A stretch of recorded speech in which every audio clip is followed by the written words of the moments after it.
Welcome to the Slop Temple. We pray this video helps.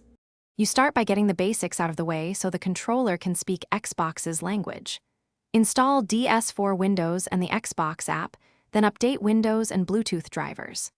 Once done, pair the DualShock 4 with your PC via USB for reliability or use Bluetooth pairing.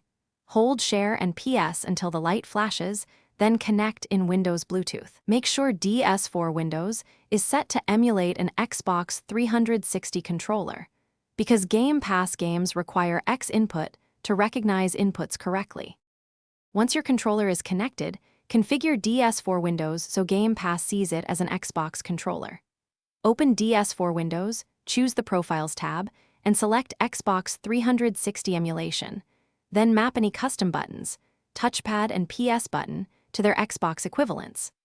Next, set DS4 Windows to auto-start with Windows and run as administrator to ensure driver hooks load before the Xbox app. Also check the Xbox app's controller settings and Windows game controller settings to verify the virtual Xbox device is. Now launch the Xbox app and start the Game Pass game.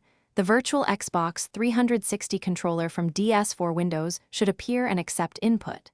Make sure to test in-game menus and remap if any buttons feel off. For best performance, use a wired USB connection to reduce latency and dropouts. Bluetooth is fine for casual play. If the controller isn't detected, restart DS4 Windows and the Xbox app. Reinstall the HID Guardian/HID G drivers if used, and try a wired connection. This fixes most detection problems. Thanks for watching. Consider subscribing if we helped you.